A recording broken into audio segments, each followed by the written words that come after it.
वक्रतुंड महाकाय सूर्यकोटि समप्रभः निर्विघ्नं कुरु मे देव सर्वकार्येषु सर्वदा।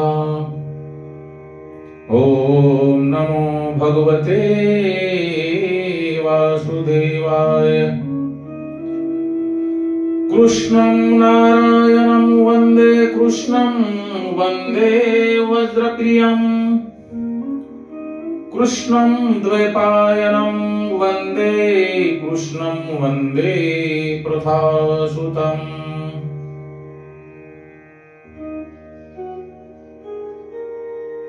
भागवत हा जो ग्रंथ आहे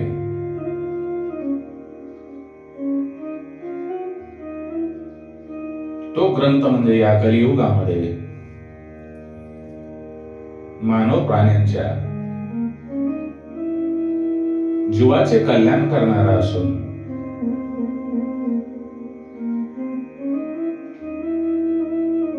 त्या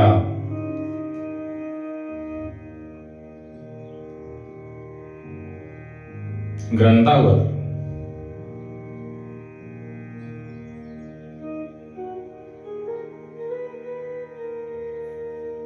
प्रकाश टाकून भगवंताच्या लीलांचे, भगवंताच्या चरित्रांचे वर्णन करून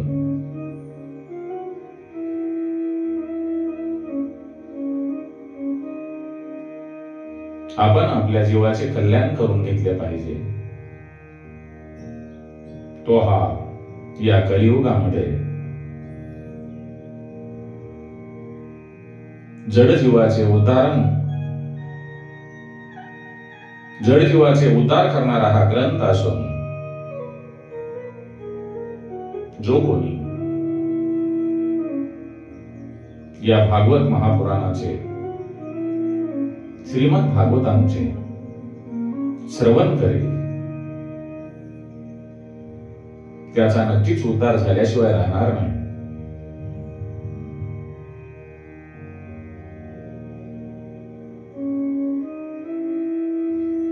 जगाची उत्पत्ती, स्थिती आणि विनाश ज्यांच्यामुळे होतो, तसेच आध्यात्मिक, आदिदैविक आणि आदिभौतिक असे जे तीनही ताप नाहीसे करतात त्या सच्चिदानंद स्वरूप भगवान श्रीकृष्णांची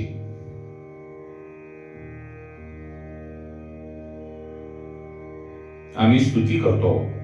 श्री कृष्ण गोविंद हरे मुरारे, हे नाथ नारायण वासुदेवाय। कोणतेही लौकिक, वैदिक कर्म कर्तव्य नसल्यामुळे संन्यास घेण्यासाठी एकटेच निघालेल्या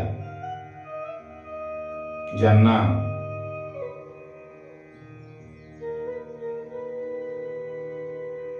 वडील व्यास विरहाने व्याकुळ होऊन पुत्रा म्हणून हाका मारू लागले,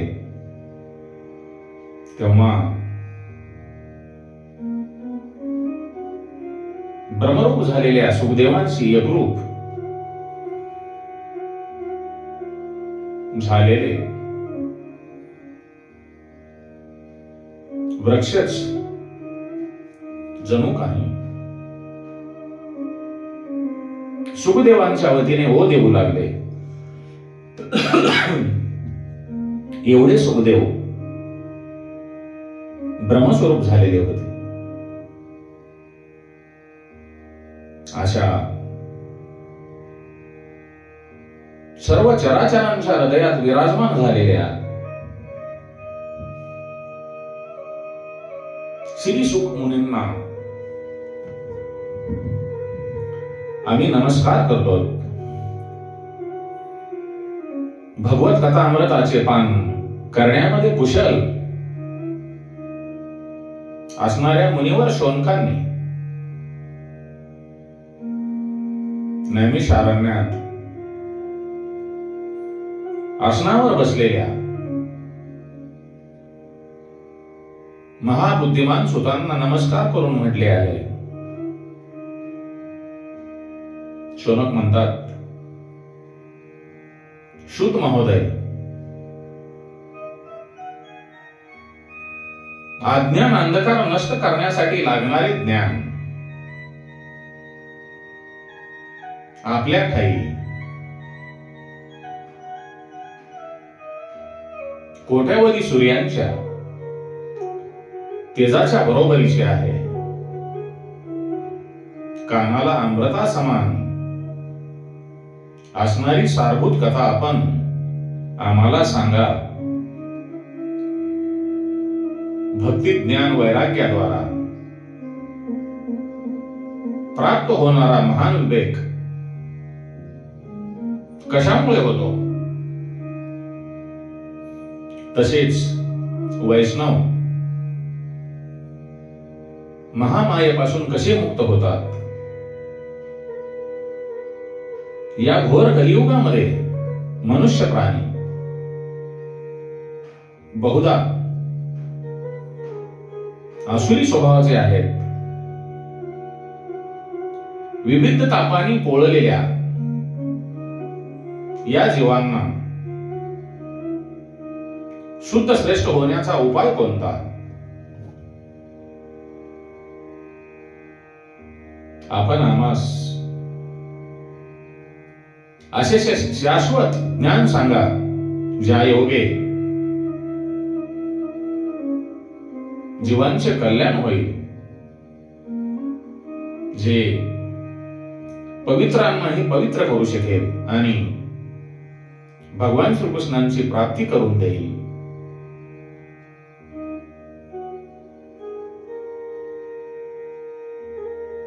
सद्गुरु प्राप्त झाल्यानंतर किंवा प्रसन्न झाल्यानंतर योग्यांनाही दुर्लभ असे वैकुंठ धाम प्राप्त करून देतात. ज्याप्रमाणे कल्पवृक्ष स्वर्ग प्राप्ती करून देऊ शकेल. शुद्ध म्हणतात, शौनक महोदय, तुमच्या हृदयामध्ये भगवत प्रेम आहे, म्हणून मी विचारपूर्वक तुम्हास जन्म मृत्यूचे भय नाहीसे करणारा सर्व सिद्धांताचा निष्कर्ष सांगतो, ज्यामुळे भक्ती प्रवाहाला योग येतो, गती येते, जे भगवान श्रीकृष्णांच्या प्रसन्नतेला प्रमुख कारण होऊ शकेल. ते साधन मी तुम्हाला सांगतो. या कलियुगामध्ये मनुष्य प्राणी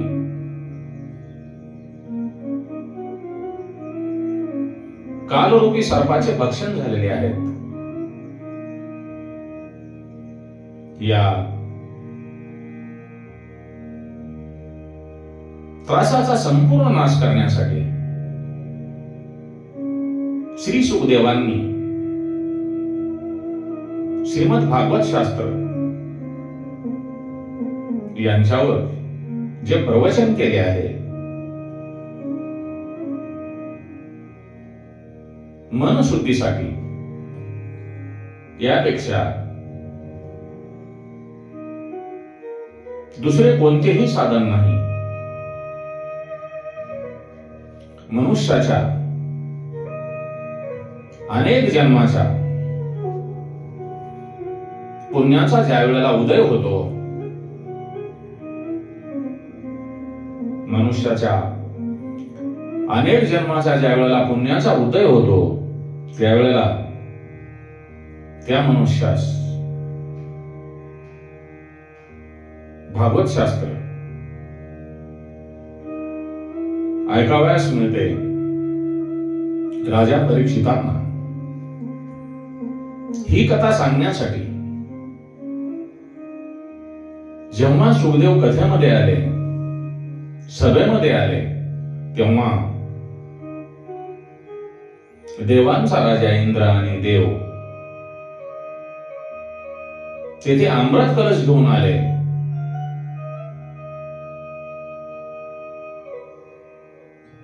आपले काम साधून घेण्यात चतुर असणाऱ्या देवांनी शुकमुनींना प्रणाम केला व म्हणाले,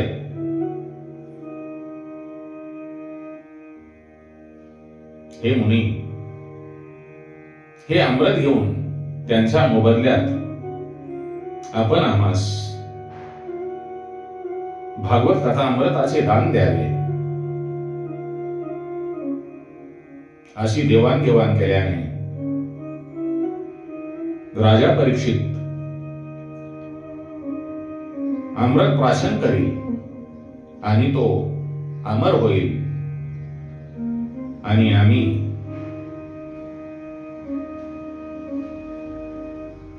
श्रीमद भागवत रूप अमृत प्राशन करू.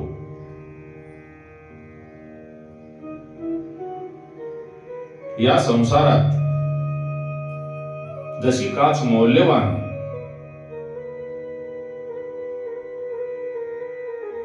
काचाची आणि मौल्यवान रत्नाची तुलना होत नाही, त्याप्रमाणे कुठे अमृत आणि कुठे भागवत कथा असा श्री शुकांनी विचार करून देवांचा उपहास केला. त्यांना कथा ऐकविली नाही, सांगितली नाही, कथामृताचे दान केले नाही. बाबांनो, अशी ही भागवत कथा देवांनाही दुर्लभ आहे, ती फक्त मानवासाठी सुलभ आहे. म्हणून आपण ही कथा ऐकून या संधीचा लाभ घेतलाच पाहिजे.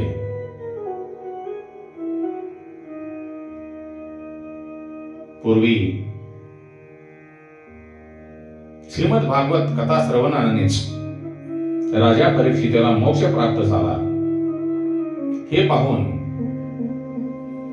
ब्रह्मदेवांनाही आश्चर्य वाटले होते. त्यांनी सत्यलोकात अन्य सर्व साधने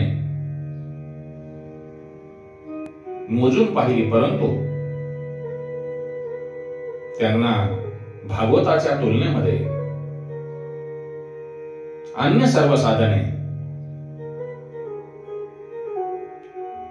कमी वाटू लागली आणि श्रीमद भागवत कथेचे पारडे जड झाले. हे पाहून सर्व ऋषीही आश्चर्यचकित झाले. त्यांनी निर्णय केला की कलियुगामध्ये भगवत रूप असे भागवत शास्त्रच पठन सर्वनाने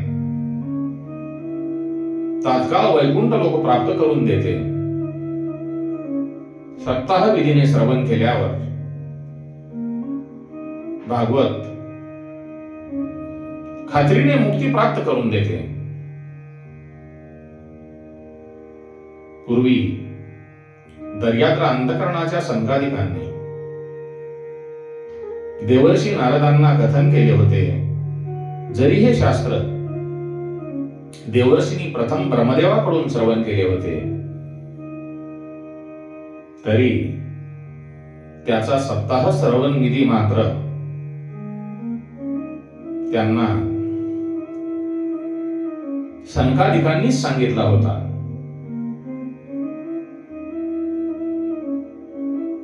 संसार पाशातून मुक्त तसेच नित्य संसार करणाऱ्या नारदांची सनकादिकांची भेट केव्हा झाली आणि विधान ऐकण्याची गोडी कशी झाली? सूत म्हणतात,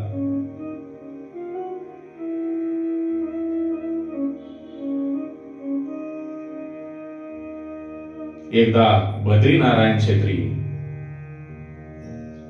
सनत कुमार निर्मल अंतकरणाचे संकादिक ऋषी सत्संगासाठी आले असता नारदांनी त्यांना पाहिले. ब्रह्मन तेव्हा संकादिक म्हणतात, ब्रह्मन आपण उदास व चिंताक्रांत का आहात? इतक्या घाईने आपण कोठे जात आहात? आपण कुठून आलात? एखाद्याचे धन चोरीला गेल्यानंतर तो जसा व्याकुळ झालेला दिसतो तसे आपण दिसत आहात. याचे कारण काय? आपल्यासारख्या आसक्तीरहित पुरुषांना हे शोभणारे नाही. तेव्हा नारद म्हणतात, पृथ्वी सर्वोत्तम आहे असे समजून मी येथे आलो. पृथ्वीवरील पुष्कर, प्रयाग, काशी, गोदावरी, हरिद्वार, कुरुक्षेत्र, श्रीरंगम, रामेश्वरम इत्यादी अनेक तीर्थक्षेत्री मी संचार केला, परंतु मला कुठेही मनशांती झाली नाही. सध्या अधर्माला सहाय्य करणाऱ्या कलियुगाने सर्व पृथ्वी दुखीत झाली आहे.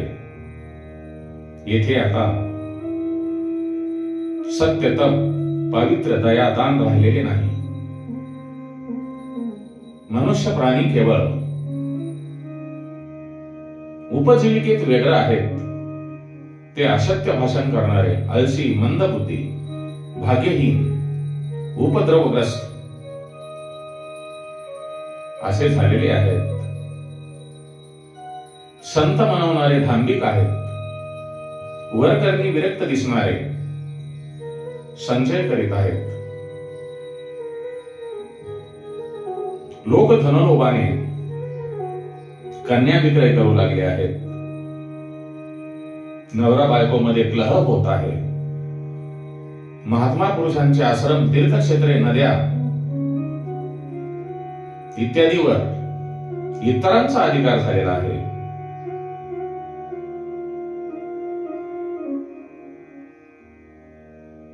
ज्ञानी नाही आणि सत्कर्म करणाराही नाही. सर्व पुण्य साधने यावेळी कलिरूपी वनव्याने भस्मसात करून टाकली आहेत. या कलियुगात बहुतेक देशवासी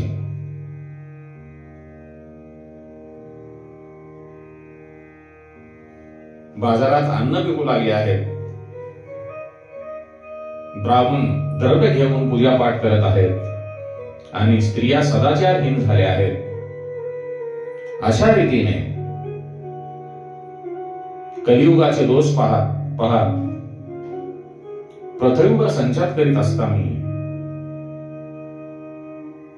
जेथे भगवान श्रीकृष्णांच्या अनेक लीला संपन्न झाल्या त्या यमुनेच्या तटावर जाऊन पोहोचलो. मुनीवर तिथे एक मी आश्चर्य पाहिले. एक तरुण स्त्री तेथे खिन्न मनाने बसली होती. त्या स्त्रीजवळ दोन व्रतपुरुष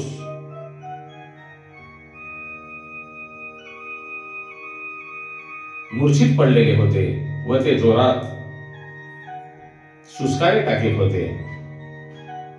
ती तरुण स्त्री त्यांची सेवा करताना त्यांना जागविण्याचा प्रयत्न करत होती आणि त्यांच्या पुढे रडत होती. आपल्या रक्षणकर्त्याला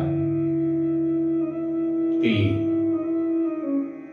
10 दिशांना शोधत होती. तिच्या चारी बाजूंना शेकडो स्त्रिया तिला वारा घालीत होत्या व तिचे सांत्वन करीत होत्या. दुरूनच हे दृश्य पाहून कुतूहल म्हणून मी तिथे जवळ गेलो. मला पाहून ती तरुणी उभी राहिली आणि म्हणाली, हे साधू पुरुषा, क्षणभर थांबून माझी चिंताही निवारण करा.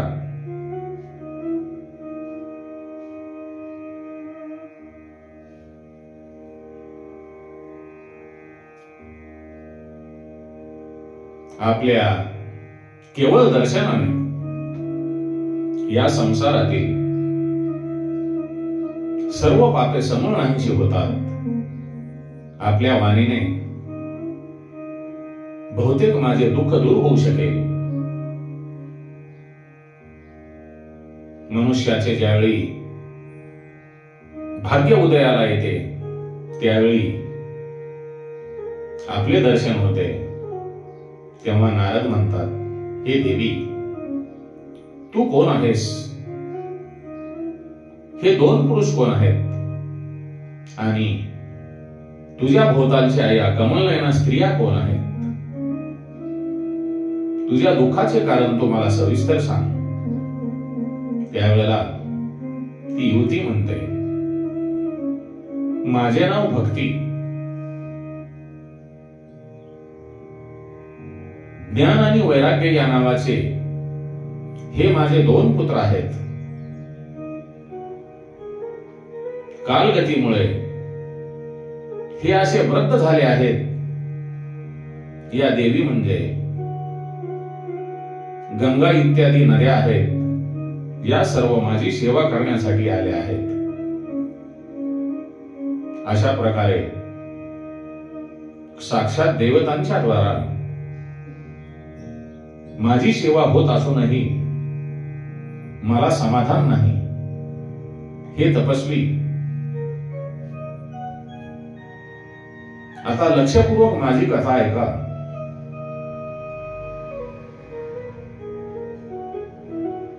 आणि मला शांती प्रदान करा.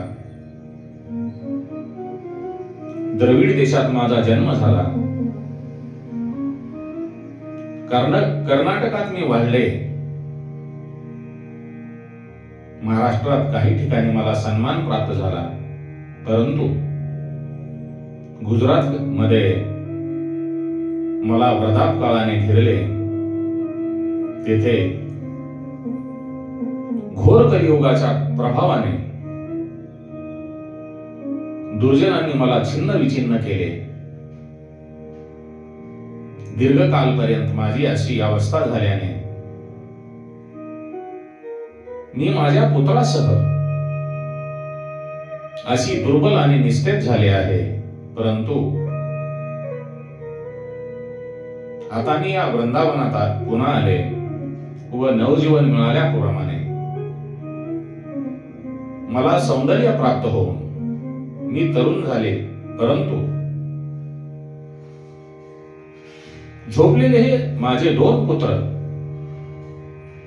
थकले भागलेले आहेत. हे स्थान सोडून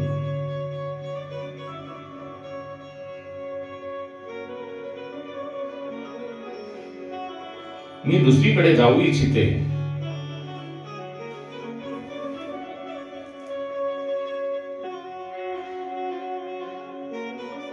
परंतु माझे पुत्र वृद्ध झाल्यामुळे मी दुःखी झाले आहे. आम्ही तिघेजण एकत्र राहणारे आहोत. तरी असे विपरीत का? वास्तविक पाहता आई वृद्ध आणि पुत्र तरुण असले पाहिजे. या स्थितीचे मला आश्चर्य वाटत असल्याने मी शोकमग्न आहे. आपण बुद्धिमान आणि योगी आहात म्हणून हे असे का? याचे कारण मला सांगा. तेव्हा नारद म्हणतात, हे साध्वी, मी माझ्या हृदयातील ज्ञान दृष्टीने तुझ्या संपूर्ण दुःखाचे कारण जाणण्याचा प्रयत्न करतो. तुला दुःख करण्याचे कारण नाही. भगवान श्रीहरी तुझे कल्याण करतील. सूत म्हणतात, मुनिवर, नारदांनी एका क्षणात कारण जाणले व ते म्हणाले, हे देवी, लक्षपूर्वक ऐक. दारुण कलियुग असल्याने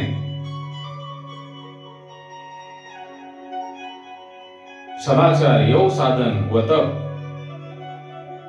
ही सर्व लुप्त झाली आहेत. लोक लुटारूवर्ती आणि दुष्कर्मे यात प्रवृत्त होऊन राक्षसी प्रतीचे बनले आहेत. या संसारात सत्पुरुष दुःखी आहेत तर दुष्ट सुखी आहेत. या स्थितीत ज्या बुद्धिमान पुरुषांचे धैर्य टिकून राहील तोच ज्ञानी किंवा पंडित समजावा. ही पृथ्वी प्रतिवर्षी शेषाला भारूप होऊ लागली आहे. तिला स्पर्श करणे राहोच. ती दृष्टी टाकण्यायोग्य देखील राहिलेली नाही आणि येथे काहीही कल्याणकारक असे दिसत नाही. आता तुझ्या पुत्रासह तुझे दर्शनही कोणास होत नाही. विषांत झालेल्या जीवाकडून उपेक्षित झाल्या कारणाने तू जर्जर झाली आहेस. वृंदावनातील वास्तव्याने तू पुन्हा नवतरुणी झाली आहेस. येथे भक्ती आनंदाने सर्वत्र नृत्य करीत आहे. म्हणूनच वृंदावन धाम धन्य आहे. परंतु तुझ्या या दोन पुत्रांचे येथे कोणीही चाहते नाहीत. म्हणून यांचे व्रतत्व नाहीसे होत नाही. इथे यांना किंचितशी आत्मचूक प्राप्त झाल्या कारणाने ते निद्रिस्त झाल्यासारखे वाटतात. बाबांनो,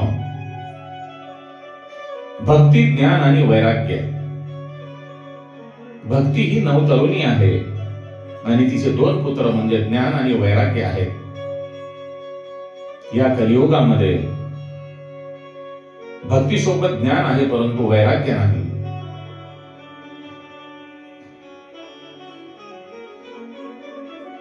भक्ती म्हणते, हे मुनी, राजा परीक्षितांनी पापी कलियुगाला येथे आश्रय का दिला? यांच्या आगमनाने सर्व वस्तूवरील मोठे सारच कोटे नाहीसे झाले. करुणामुळे भगवान श्रीहरी यांना अधर्म कसा पाहतो? मुनिवर, माझ्या संशयाचे निराकरण करा. आपल्या वचनांनी मला खूपच शांती झाली आहे. नारद म्हणतात, हे बालिके, तू विचारलेच आहेस तर मी तुला सर्व सांगतो. प्रेमाने ऐक, जेणेकरून हे कल्याणी तुझे दुःख नाहीसे होईल. ज्या दिवशी भगवान श्रीकृष्ण पृथ्वी लोक सोडून आपल्या परमधामाला गेले त्या दिवसापासून सर्व साधनामध्ये विघ्न आणणाऱ्या कलियुगाची सुरुवात झालेली आहे. दिग्विजयांच्या वेळी अत्यंत दीन व शरण आलेल्या कलियुगाकडे परीक्षिताची दृष्टी गेली तेव्हा भ्रमरासारख्या सारग्रही बुद्धीच्या राजाने असा निश्चय केला की मी याचा वध करता कामा नये. कारण जे फल तपस्या, योग साधना आणि समाधीपासून मिळत नाही तेच फळ कलियुगामध्ये श्रीहरी कीर्तनाने चांगल्या प्रकारे प्राप्त होते. अशा प्रकारे साररहित असूनही एक प्रकारे उपयुक्त आहे असे जाणून परीक्षिताने कलियुगामध्ये जन्म घेणाऱ्या मनुष्य मात्राच्या सुखासाठी त्याला राहू दिले. यावेळी लोक निंद्यक्रमात प्रवृत्त झालेले असल्यामुळे सर्व वस्तूमधील रस नाहीसा झालेला आहे. तीर्थक्षेत्रामध्ये अनेक प्रकारची कर्मे करणारे नास्तिक तसेच नरकात जाण्यायोग्य पुरुष राहू लागल्या कारणाने तीर्थक्षेत्राचाही प्रभाव नाहीसा झाला आहे. ज्याचे चित्त नेहमी काम, क्रोध, अतिलोभ आणि अभिलाषा यासाठी व्याकुळ आहे, ते सुद्धा तप करू लागल्यामुळे तपाचेही सार निघून गेले आहे. मनावर नियंत्रण न राहिल्या कारणाने तसेच लोभ, दंभ आणि नास्तिकतेचा आश्रय घेतल्याने, शास्त्राभ्यास न करण्याने ध्यान योगाचे फलही नाहीसे झालेले आहे. विद्वानांची अशी स्थिती आहे की ते पशुप्रमाणे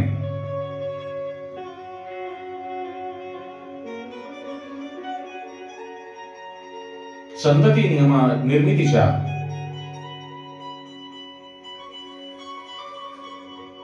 मार्गामध्ये रममान होऊन मुक्ती मिळविण्याच्या साधनामध्ये दुर्लक्ष करीत आहेत. संप्रदायानुसार प्राप्त झालेली विष्णू भक्ती कोठेही दिसत नाही.